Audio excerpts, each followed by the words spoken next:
There's a teenager who created a video about Dreamstar Lines, basically picking it apart and saying why it can't happen.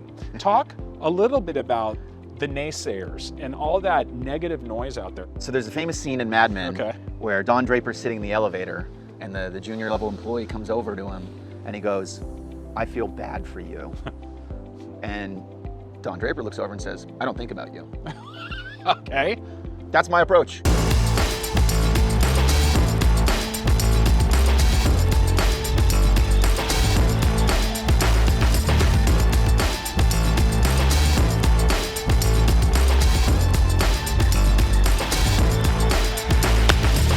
Welcome back to the Impact Show. This is the first show I've ever done with sunglasses on, okay? Because it's a little bright outside, so I thought I'd change it up a little bit, wear some sunglasses, because it makes it all better. I created this show to talk about risk takers, visionaries, people that face adversity, and try to make the impossible possible, okay?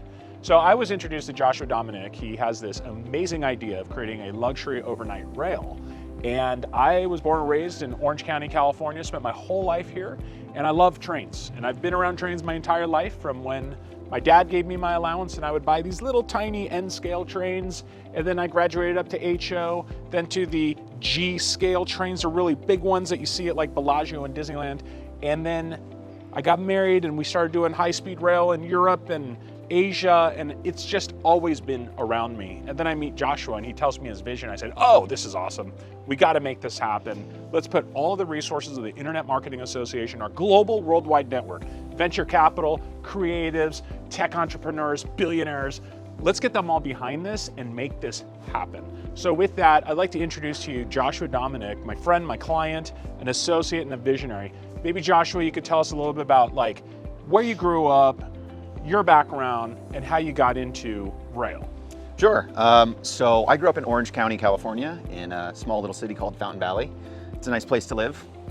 That's also the city motto. And my background is I kind of took an untraditional path to how I got here. I didn't go to college immediately after high school. My father was a firefighter. My grandfather was a firefighter. I come from a family of school teachers and firefighters. So public service, making the world a better place, kind of in the DNA.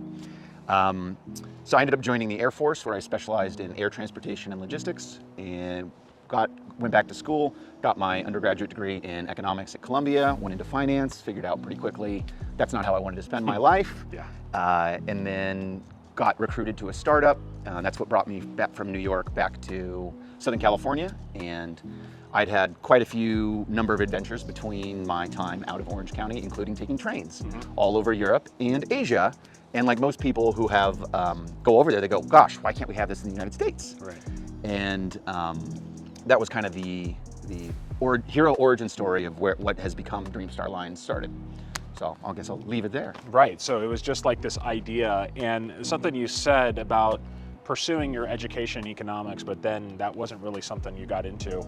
You know, one of the things that I always like to recommend to young entrepreneurs is try and find a craft that you like, you get educated in, and you try to align that for the rest of your life and your career. I got really lucky with public relations and communications, and part of that whole juxtaposition for me was I failed during community college. So I went to community college to really learn what I don't want to do. So I took architecture classes, I took science classes. I knew this wasn't for me until I finally took a PR class, and then that is what ignited my career, got me to Chapman, and then started my career in communications. So as we look at rail and this huge industry, which is a $1 trillion global industry, how do you just come up with an idea and then manifest that into a business? Well, I tried to prove it wouldn't work. So my approach was, hey, I've taken trains all over the world, and why doesn't this exist in the US?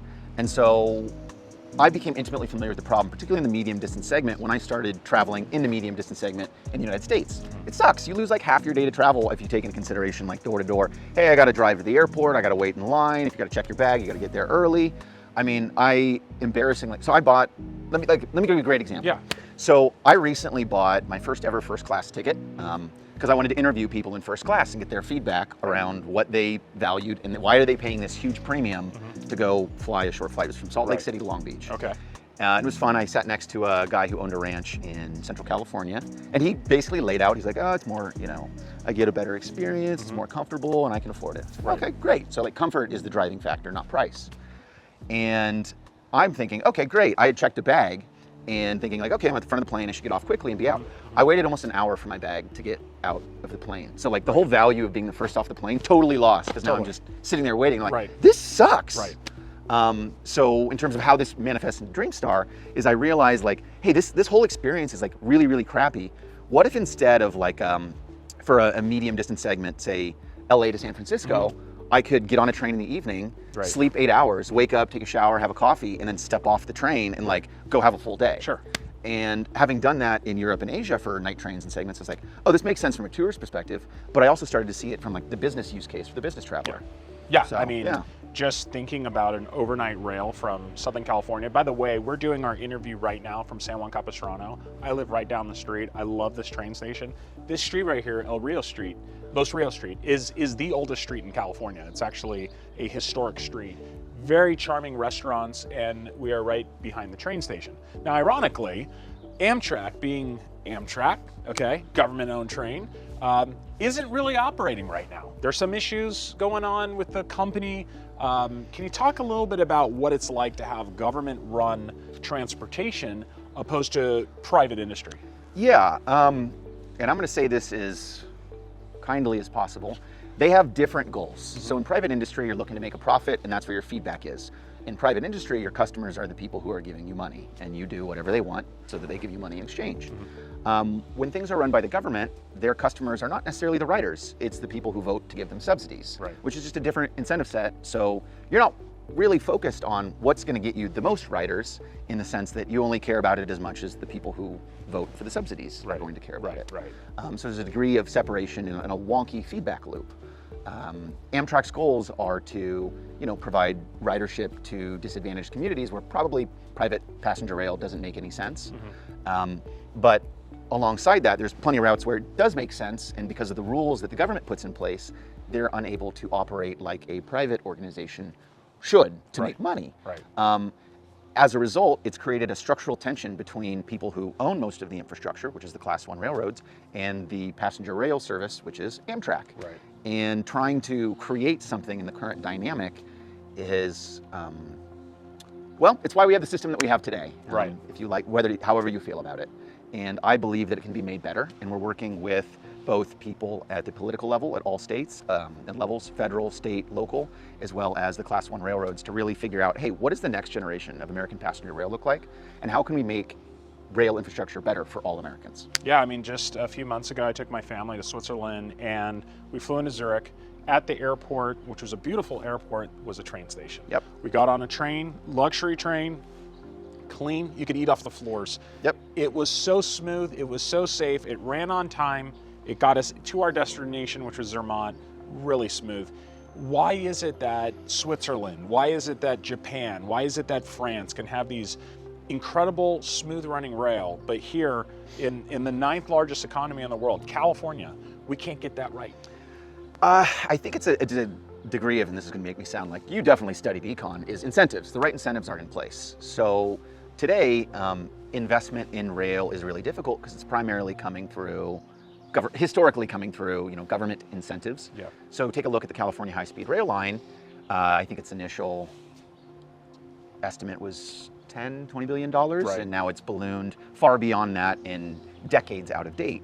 And the trouble is when the government gets involved, it's very, very tempting for everyone to get their fingers in that government pie. Whereas private entities, they are less inclined to do so because they don't need to make the same kind of arrangements. Sometimes, not always. And particularly in the US, we don't have the right incentive structure for building a lot of new rail because we have very strong private property rights, which can make land acquisition costs very, very expensive. And this is something that has plagued the California high-speed rail, and something that should have been considered when they were designing it. But the people who were designing it took a different approach on where they wanted to lay the track, and if they had perhaps taken a different approach, they might not have the same issues. Whereas private entities tend to think about these things when they're creating the rail. So for example, Brightline down in Florida they took into consideration how can we reduce the difficulty for building new infrastructure. They have a line that runs from Orlando to Miami. Right. And their second line, Bright Line West, is going to run from Rancho Cucamonga to Las Vegas and use the highway median, which solves a lot of those land acquisition costs. Right. So then you don't have eminent domain and That's right. going into people's property. That's exactly right. Right. And the high-speed rail that's going on in California is just destroying farms, it's destroying people's legacies. People called it a boondoggle before it even was created. I didn't even know what that word meant, but now I get it. Yep. Okay. So, I'm sure a lot of people draw the same conclusion immediately. When you say Dreamstar Lines, they're probably thinking right away, oh, another high-speed rail boondoggle. Talk about specifically how you're different and how your business has created a non-boondoggle approach to something that needs to happen here in California, not just from a transportation, but from an experience factor. Yeah, so there's two pieces here in terms of what we essentially did is thought, well, if I were to start a railroad company from scratch today, given the current landscape, how would I do it? The United States has several advantages, particularly in rail. One of them is that we have tons of rail infrastructure already in place that's there, that's just not being utilized to the fullest extent. And one of the things that we realized is if you're building a new railroad and you want to build new lines, it's absurdly expensive for all the reasons that I just explained. Right. So we said, you know what? Let's just focus on the areas where the tracks are already there and running passenger service along that. What would that look like? Right. Now, in this case, we have a coastline that runs from, technically you can take it from Orange County all the way up to 4th and King. You can run a train there. There's just nobody running night service there. Amtrak runs during the day and it goes all the way to Seattle, but it takes all day. You don't have Wi-Fi the whole time. It's not a real alternative to flying or driving. And so what we said is, hey, this would be a great segment for an overnight sleeper train. Right. And we approached Union Pacific with this idea. And after about a year and a half of negotiating, we came up with a framework of, hey, this is how we can do this. And so the big insight is, hey, let's not reinvent the wheel. Let's use what we already have, which reduces the cost of launching the service by orders of magnitude. Right. So instead of billions of dollars, you're thinking, tens of millions at most. Right. And so that business plan right there, can you talk us through how you came up with that, how you faced different hurdles, and what are the milestones that you have in this to actually be able to book Dreamstar Lines? Where are you in the phase of the business? Right now we're in April 2025. Yeah, so this goes back to my earlier comment of how did I get into this? I tried to disprove it. So the first thing we did is we just methodically went through like an investor might and just say, hey, maybe insurance costs are too expensive. Oh, actually they're quite attractive for what we need to do. Oh, maybe the pricing model doesn't work. Oh, we can't do this. Maybe there's a statutory reason. And we just methodically went through. And then the final thing was okay, well, can we convince the owners of the tracks to let us use those tracks? Right. And that was the MOU that we signed with Union Pacific. And to many people's surprise, that is something that they're very open to for us on this particular route. So where we are today is we are securing the remaining access to the route. There's 3 track owners that are along this. Caltrain, Union Pacific, who owns the majority of it, and then Metrolink, who's got the segment to Union Station, Los Angeles. Right. So where we are today is we have an MOU in place with Union Pacific. We're working on one with Metrolink that will allow us to run the service, to put the operating agreements in place to run the service between Union Station and San Jose. And then hopefully we can get Caltrain to get on board so we can run all the way to 4th and King. And we'd like to run it all the way down to Orange County so we can serve both of the mega regions. So that's where we are today operationally. Once these operating agreements are in place, that will unlock substantially larger degrees of funding. And I can talk about the mechanics of that if you're interested in some of the programs out there. Then we've identified the rail cars we'd like to purchase. We have an engineering firm. So it's effectively, we work with the engineering firm and then BMW's Designworks to complete the design of the cars, make them look very, very nice. This is the renderings that we've shown online. So it's retrofitting and doing the construction on those cars, training the staff to teach people how to railroad, and essentially do a pre-launch campaign to really make sure we get the word out that, hey, this is coming, and it's something that will benefit all Americans. Right. Yeah. And can you unpack a little bit about the details of the train itself? Yeah. So go inside, talk about the auto ferry and how you could drive your car up, but talk about the different classes you also are going to be providing within the rail infrastructure and the enclosure. Yeah, so imagine if, this is basically how the experience is going to work, and then I'll get into specific details. So today, imagine you just drive up to a train station, you get out, you hand us your keys, you take your luggage into your private room, sleeping accommodation, You drop it off there, you go to the lounge car, you have a drink, hang out, do whatever, play games, I don't care. And then you can retire to your private sleeping accommodation, sleep 8 hours throughout the night, wake up in the morning, take a shower, have a coffee, do your hair, shave, whatever, and then step off the train and your car will be waiting for you in the parking lot. Wow. So that's the model that we're going for, and we think it's going to be really, really powerful because Americans love their cars, and most cities in America require you having an automobile to get around. So in terms of the accommodations on the train, we think this is really going to be a strong fit for 3 big categories, and then there's some subcategories as well. So we see it being appealing to like leisure travelers, whether that is someone who wants to go to San Francisco for the day or someone who's going on further. So say you want to go to Napa Valley, you can get on the train the night before, bring your car, wake up, drive to Napa Valley, and you can be to the winery. That's a no-brainer. Yeah. Yeah. Or if you want to go golfing, Pebble Beach, you know, whatever it is, Right. these are options as well.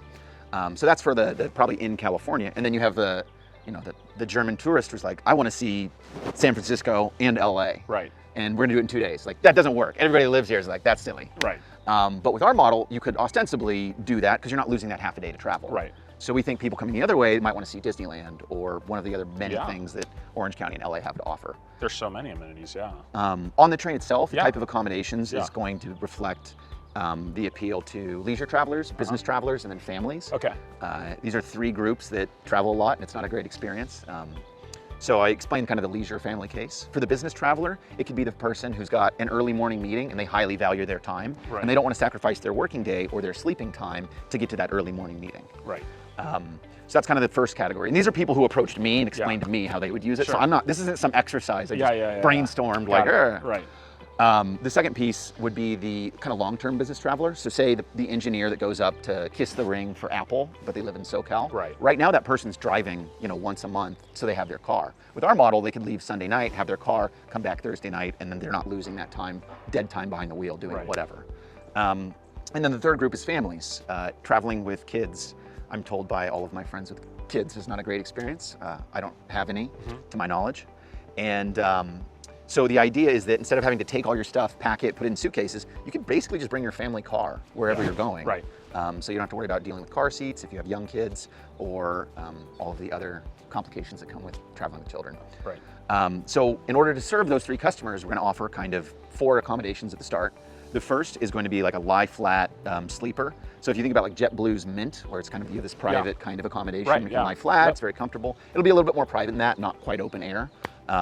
So that's going to be designed for the single traveler in mind. The second category would be bedrooms. This will have a private shower and private bathroom. It'll sleep 2. Then we'll have suites, which is kind of our most premium accommodation to start. Right. There'll be a queen bed, a kind of a little bit of a seating area, and then a private bathroom, private shower. And then lastly, we'll have family rooms, which are designed to sleep 6, probably realistically 4 adults, 2 kids. Okay. They will also have a private bathroom and private shower. Right. For the individuals that have the single lie flat sleepers, there will be shower facilities, but they're going to be like shared private rooms where you can kind of go in if you want, or if you don't, that's fine too. And kind of crazy, but what if you're like that billionaire Saudi prince and you want your whole rail car to yourself? Did you guys come up with something crazy like that? We haven't released anything yet, but this is something that's on our docket. Right. We met with the one of the representatives for the there's basically an association for private rail car owners. Yeah. This is something that we think will be an awesome addition to do, and potentially even working with corporations where they can have Branding. sponsored cars, Yeah, branding, yeah, that makes sense. or even private individuals, so that instead of a private jet, they can take their private rail car. I mean, there's already people doing this with Amtrak, and it just is a logical extension to offer it with Dreamstar. So speaking about Amtrak, and given that there's no trains running right now, experience level very low, not exciting. Tell me what an overnight experience is like on an Amtrak. Amtrak does offer overnight train service in the US, but for most passengers, the experience feels stuck in another era. Cabins are dated, many lack proper climate control. AC can be unreliable, airflow inconsistent. Electrical outlets are scarce, and USB ports are nearly non-existent. There's no Wi-Fi on board oftentimes. On routes that last 20 hours or more, there's often no dedicated bar or lounge car. It's just basic dining and a quiet ride that may begin at 3 a.m. and end in a town nowhere near your destination. Travelers don't describe it as terrible, they describe it as fine, functional, but far from premium. Not the kind of experience modern riders expect or remember fondly. So why hasn't it improved? The answer lies in outdated federal regulations. By law, Amtrak must focus on routes over 750 miles long if they want to receive federal subsidies. regardless of if those routes are practical for today's travelers. That leads to long, inefficient journeys built to satisfy geography, not demand. Instead of offering convenient overnight corridors between major cities, Amtrak stretches its routes to maximize subsidies, not satisfaction. The result? A national train service that's underutilized, overextended, and out of sync with how Americans actually want to move. An overnight experience on an Amtrak, it's going to depend on the route you take. Right. So one of the things that we kind of discovered when we were trying to kill our business was the way Amtrak does its routing and timetables is head scratching. So what I mean by that is the federal law changed so that they don't get federal funding unless the route is 750 miles or more, which means that if they are doing routes, they're looking at making it as long as possible so that they can serve as many disadvantaged people as possible, areas that otherwise don't have good transit access. But what that means for the ridership experience is it's the minimum getting you there to there. Yeah. So like, for example, they have trains that, might take you to Bozeman, but it'll be 3 a.m, right. which isn't like a super useful experience today compared to right. driving or flying. Right. It sounds like we might have a train coming. We might have a train coming. Either that or someone tripped a wire. Yeah, that could be. Maybe that's what it was. So the way they've segmented everything is these ultra long, so like Seattle to Chicago or whatever. Right. And wherever it stops along the way, it's when the train goes, as opposed to sitting and going like, hey, what are the times that makes the most sense to get to all these cities? Right. So typically, there's one noteworthy exception that really does a really strong overnight experience, and that's the Amtrak's Auto Train. Okay. It runs from 2 places you've never heard of, Lorton, Virginia to Sanford, Florida. Okay. And it is actually one of the few profitable lines that Amtrak runs. Ah, there's your There we go, Pacific Surfliner. Pacific Surfliner. Yeah. So that you definitely don't have overnight on that. You will not have overnight on that. It runs from San Diego to San Luis Obispo. Right. So the enclosure of the train. Should we let them know you're going to take them out of business, or are they going to be a friendly partner to you? It's our view, we're going to focus on the segment that they currently are not serving. I think it would be foolish to go head-to-head with them today. So I'll just say that for now. Okay. Did you hear that? Okay. So this concept of overnight sleeper luxury auto ferry, bringing this experience into the marketplace, how has the market responded to the demand and the opportunity of this? I'm very bullish on it, but I'm one person. California has 35 million people and the world has 8 billion people. How has the world responded to your vision? I've been blown away by the positive response that we've seen. To give you some context of like how things have changed in just the last year. So when we announced our MOU with Union Pacific, we basically went viral. I started getting emails from all over the world. We ended up getting featured on like the nightly news all up and down the state of California, right? Which was awesome, except for my email inbox, which just got flooded with fan mail. Yeah. So that was really cool to see. It was like, oh, right. We're onto something. And Sure. then it's just been building that momentum continuously. Yeah. I think one of my peaks last year was I went to meet the Federal Railroad Administration. Yeah. I don't know, can you even hear me? I don't know, maybe, but they're leaving right now. Yeah.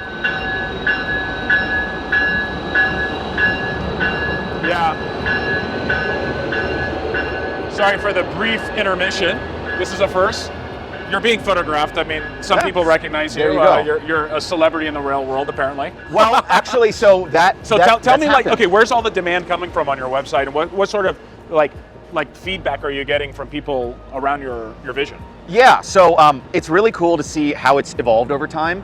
So get a lot of very positive fan mail, which is like super encouraging that, hey, we've struck a nerve. And it's across all sorts of demographics, from like old people, senior citizens being like, hey, I took the train from Chicago to, Southern California back in 1962 or whatever, to young people like Gen Z being like, oh, this is so cool. Like, I would love to do this. So it really touches people across age demographics. Right.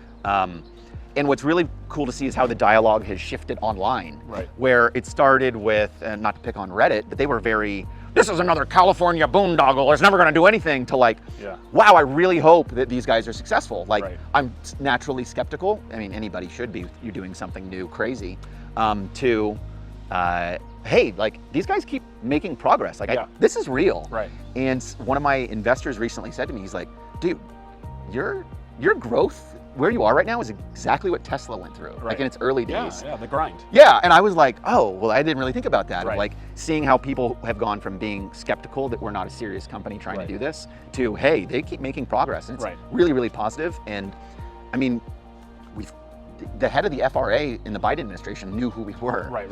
And the California State's office, they're like, hey, we want to talk to the Dreamstar guys. And it's really, really cool to see how we've just continued to work on it, and people go, hey, like, yeah, I want this to happen. Right. And so people make introductions and get you in the door, and the more we talk to everybody, the more they're like, I didn't even know we could do this, but this makes sense. Like, it's just, this makes so much sense. Why are we not doing this? Exactly. I mean, you look at just California and our real estate, and you look at the rail that's currently here and the beautiful environments and the scenery from a tourism standpoint, from a business standpoint, from a Napa weekend standpoint. There's just so many experience markets that you're going to tap into. Oh yeah. And you know, I've kind of like become the weatherman of brands, where I can know if something's going to work based on not just a really good idea, but its leader. You have really good communication skills. You're able to break through the mold, if that makes sense. You've spoken at a few of my conferences, but I really think a big part of it is just showing up. Yeah. And I gotta really say that every time I invite Joshua to an event, a cocktail party, a convention, a conference, he shows up. A lot of you, there's thousands of people watching this, have an idea. They have a business. I built a multi-million-dollar enterprise based on showing up. It's not just that I'm really good at PR. There's a lot of really good people at PR, but guess what? They don't show up as much. By showing up, by being in front of people and working on communication skills, you can unlock the impossible. And I've noticed that about you. My father told me to take Toastmasters, which I thought was a beer drinking club, and I told you about that. That honed in on my communication skills. Whether I'm on camera in an intimate environment like this or in front of thousands of people, my anxiety does not change at all. My motivation doesn't change at all. It's all the same persona. And when you're bringing your impossible business to the marketplace, we got one shot at this. You got to have good communication skills, and you got to show up. Can you talk a little bit about how you got so good at communicating, as far as listening, but also leaning in and just saying the right things at the right time to get your concept to the next step? Yeah. Probably as cliche as a lifetime of continued practice. Yeah. So this is going to sound silly, but I did theater in high school. And you get really, really good at talking to people and saying things and whatever. And so that was kind of the entry level of like, I didn't know I was supposed to be embarrassed talking in front of people. And so from there, the energy was there, but how do you craft that energy? Sure. And one of my early teachers gave me a great piece of advice. She says, look, always show up, give more energy, because it's much easier to roll that back than to like not have energy and then try to create energy. Correct. And that piece of advice has gotten me so far in life, because when you have the energy, you're like, oh, okay, this is the little thing I can tweak here. And then when I was in college, I did a little bit of like speech and debate. It wasn't particularly a long time, but you learn something. And then in the military, I ended up in leadership roles. So now I have to talk to people. I have to figure, okay, teamwork, leadership, how do you organize the people of mixed motivations to some end goal? And then you get in, then I landed in some sales roles, doing all sorts of different things. Like, okay, well, now how do you be persuasive? How do you bring people and understand that, you know, everyone always wants to talk about their interests. That's not interesting. I want to talk about your interests. Sure. And then I can tell you about what I'm working on that's relevant to you. Because being talked at sucks. So similar to how you were in theater, I was a waiter at the Olive Garden, and that helped me, because when you're in front of people, you're serving lasagna, you're talking about cold breadsticks and people's complaints, you're really on the fly problem solving. And it helps you with your communication skills. If you look at President Zelensky out of Ukraine, you know, he was a comedian. So like it's like, wow, you went from being a comedian to president of a country. So like, it's communication skills that's so important to unlock the impossible, and that's something I really want to just recommend to our audience. We're gonna take our. Can I say one more thing? Yeah, go ahead, because I'm gonna close up after this. Tactical advice: if you've never done anything and you're looking for somewhere to start, if you can get involved with like a Toastmasters or something like that, that's great. But if you want to do, that sounds like too much, take an improv class. They accept everybody.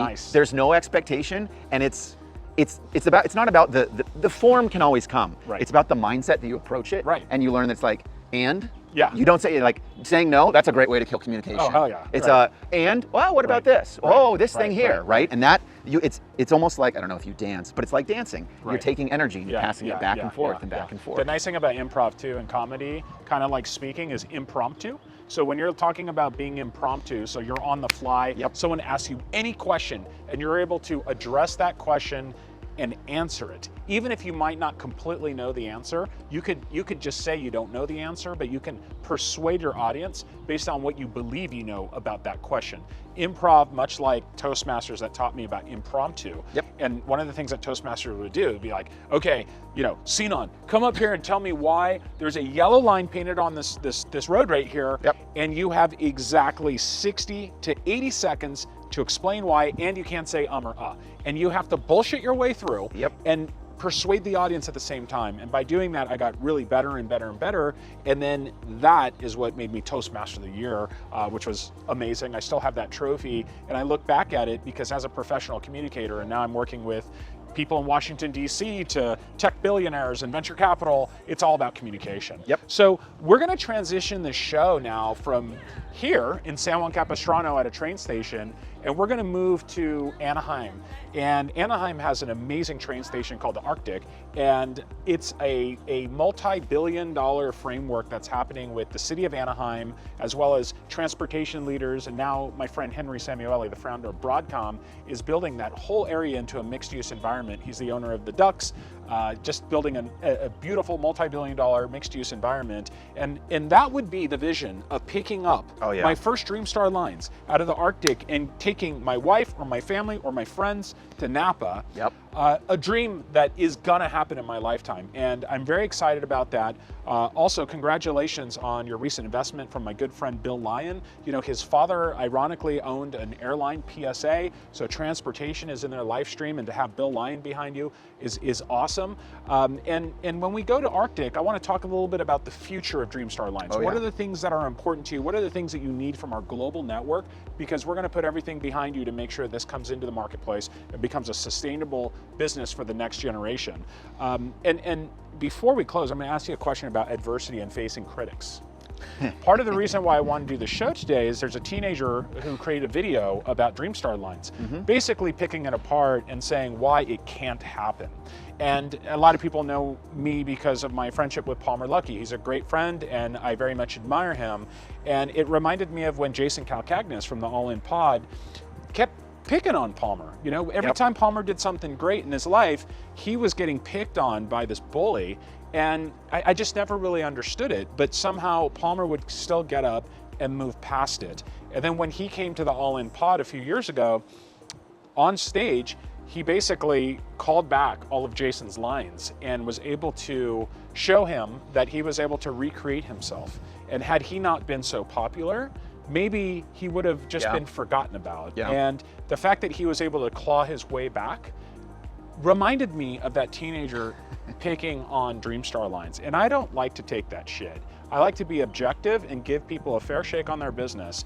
And I cannot wait to prove that teenager wrong. Talk a little bit about the naysayers and all that negative noise out there, because every entrepreneur watching this, including myself, has faced the same adversity. How are you able to get up and work through it? What's the mindset? How are you able to just push that aside and continue with that positive momentum that you're on? At risk of sounding like a total psychopath. You ever watch Mad Men? Yeah, of course. All right, so there's a famous scene in Mad Men where Don Draper's sitting in the elevator and the junior level employee comes over to him and he goes, "I feel bad for you." And Don Draper looks over and says, "I don't think about you." Okay. That's my approach. That's it. I highly value critical feedback. Okay. Most feedback isn't critical, so I don't think about it. Okay, fantastic. Well, I think it's easier said than done. I think some people get buried in it, and similar to communication, I do see a lot of entrepreneurs and people that will just, the light goes out. They're still there, but they're really not there in their soul. And what sort of advice do you have for people that might be getting shit on right now for what they're trying to do, and they might be facing their darkest day?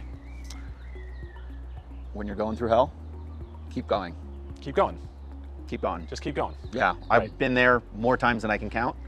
And if you've ever been fired from a job, the first one hurts. You're like, oh, my value. Oh, I'm worthless. Right. After that, Yeah. there's plenty of jobs out there. Yeah. You got to break out of the scarcity mentality. Right. The world's a huge place. We're wealthier than humanity has ever been. Opportunity is boundless. Don't waste your time for the people who don't see it. Right. Work on getting it better, because Right. if you actually have a good idea, you will eventually find that person who does believe in you and want to back in you. So Awesome. you can't just show up and do nothing. You got to keep working hard. But you got to keep on working hard. Awesome. Well, with that, we're going to transition over to the Arctic in Anaheim, and I'll see you there. See you there. See you there. Welcome back to the Impact Show. So we just went from San Juan Capistrano down the road to the city of Anaheim. Joshua, let's go this way. I want to show our viewers a multi-billion-dollar project that's being done by my friend Henry Samueli, founder of Broadcom. He also owns the Honda Center to the right, the Anaheim Ducks, which under his ownership, they have won 1 Stanley Cup. And he's building the multi-billion-dollar OC Vibe project, which is going to be at a scale that's enormous. Talking about bringing vision to reality. He's building retail, commercial, hotel, hospitality. It's all going to be interconnected to the Arctic train station and transportation center, as well as the Honda Center for sports. And then you got Disneyland Resort Corridor. So you got this fully integrated hub that Henry Samueli is building. I'm excited to take the next segment of our interview to Arctic, which is the Anaheim Regional Transportation Intermodule Center. Okay, so this is where you got rail meets bus transportation. This has got to get you going. I mean, this is the holy grail. What do you think? This was one of the first stations that we talked with in Orange County about, hey, could we have a stop here? What would that consist of? What does that look like? Right. It's because it's a beautiful new modern building. Really like it. Yeah. So we talked a lot about adversity and the business and you building Dreamstar Lines. We talked about what makes it different and all the aspects of the experience factor and how our country just needs rail. So now let's talk a little bit about where we're at today. So it's April 2025. You're in the concept phase. You've got funding. You've got rail rights. Talk about what the next few months, years look like as you bring this into the marketplace and make it a reality. Yeah, so the next few kind of sprint to a year and a half, our goal is to be up and running well before the 2028 Olympics so that people visiting from all over the world will be able to take Dreamstar Lines as they see all of the different places up and down California that are hosting Olympic events. Right. So in order to do that, we have very clear milestones that we need to do in the next, call it 18 months. So first is to finish getting the operating agreements in place. We are in the final stages of that with the MOU with UP in place. We just met with them last week. Right. We're still on board with that, as well as getting Metrolink on board. They're very exciting, and they're reviewing the kind of final documentation on the MOU. Right. Once we have the 2 MOUs in place, we execute on the operating agreements. Right. We'd like to get the segments of track to get us all the way to 4th and King in downtown San Francisco with Caltrain, and then all the way to this station here in Orange County. Great. Once those track agreements are in place, we're also raising a small amount of money to pay for some of the costs associated with getting those in place. Right. And really de-risking the business at each step of the way. And from there, we are able to start the kind of initial construction on the train cars. Okay. Do the design work and train the staff. Do a couple test runs, maybe some promotional kind of service runs for people. Yeah. To get people excited. You know, Okay. PR, big media event. Yeah, I can't wait. Can't wait to send that press release out. Yeah, so... and talk about the timeline of those elements and talk a little bit about capital and what you might need from our global network. Yeah, so as far as timeline, I'm trying to go as quickly as possible. When working with an old industry like rail and governments, I don't always have total control. Yeah. But the good news is we have a lot of support Right. at various levels of government and at these private entities that they're really pushing this forward of like, hey, we should make this happen. Right. Which is incentivizing people to get on board. Right. So what we're looking right now is just in this near term to kind of get these track agreements in place.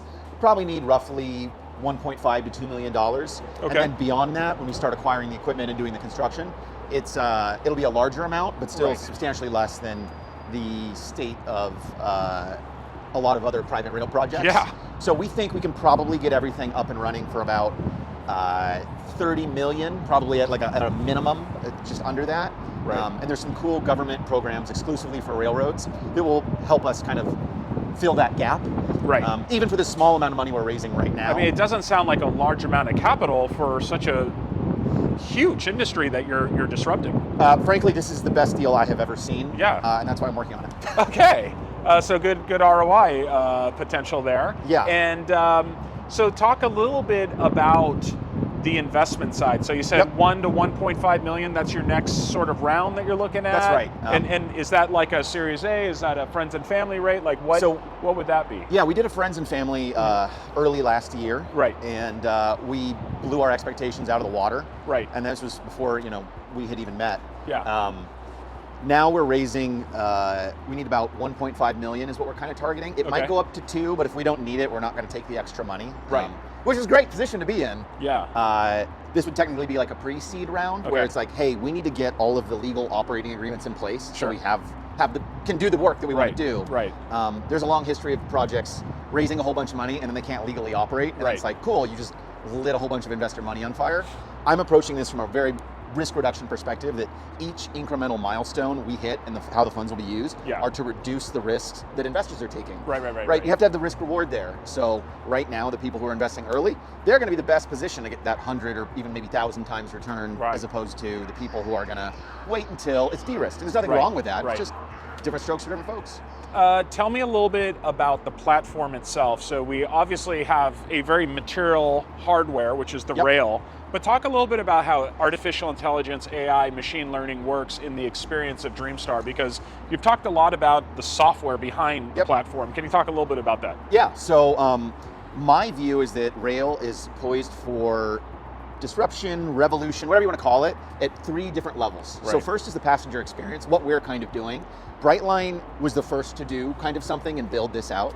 The second is at the car level, it's the actual cars. What's the experience like inside? How do you integrate technology to provide that next level service? Right. And then the third is the rail, the actual infrastructure itself. Sure. So we're going to start at the service level first, and then at the car level. So at the service level, imagine when you book a trip. Like you ever book one of those trips, like a travel agent, where they're like, if you have any problems, you just call this number. Yeah. It's great. Right. And with AI, we can give that experience to people, this kind of like very luxurious, high-touch feel, Right.